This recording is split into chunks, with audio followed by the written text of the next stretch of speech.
Being born in Detroit, it was just like an explosion. I come from a very large family, and in my community, some of the kids in our area, it was just pitiful to see what they lived in. And it was just like the parents didn't even think about the children. And I'm one of those children. I do remember the street that you grew up on, and there were a lot of families and a lot of children. So you're saying that sometimes the parents were not treating their children right, and that sometimes people weren't in the right place at the right time. Well, I'll put it like this: this was undesirable because the kids didn't get the right things. They didn't get their food on time. They didn't get to be with someone that would have someone around them or helping them to have a better way of life. So, Les, at one time when you were younger, you told me that you started going out in the streets and identifying with people that were committing crimes in the streets because they always seemed to have everything they wanted. They had new cars and fancy clothes. And is that how you started to become involved in criminal activities? Yes. And I start,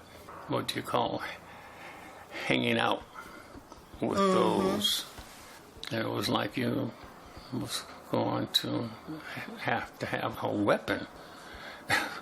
And I didn't want to go there. And my brother Your older brother? Yeah. He wanted to clean it up.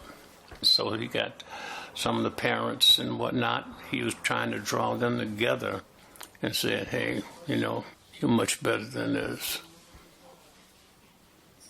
What made you come out here to Seattle from Detroit? I have to think about it. I think it was because Lou Tice came into the prison that you were in and taught this program called Achieving Your Potential. Remember that? That was it. And you said that you started using those principles that he taught to prove that it wouldn't work. But it backfired because it did work. Yeah. And you changed your life a lot. Yeah, sure did. And then when you got out of prison, which you got out of prison early because of all those positive programs you started, Lou Tice invited you to come out here to Seattle to work with his motivational company. So when you came out here, did you ever think that this would be where you would live for 30-something years? No. Did you ever think you would be married for 33 years to the same person? No. But guess what? I'm very, very, very happy about it. Me too. We were so happy when we got together. Remember, people used to say, how are you doing? And we would say, we're delirious. We were just deliriously happy to have found each other. Yeah. And we always had a lot in common.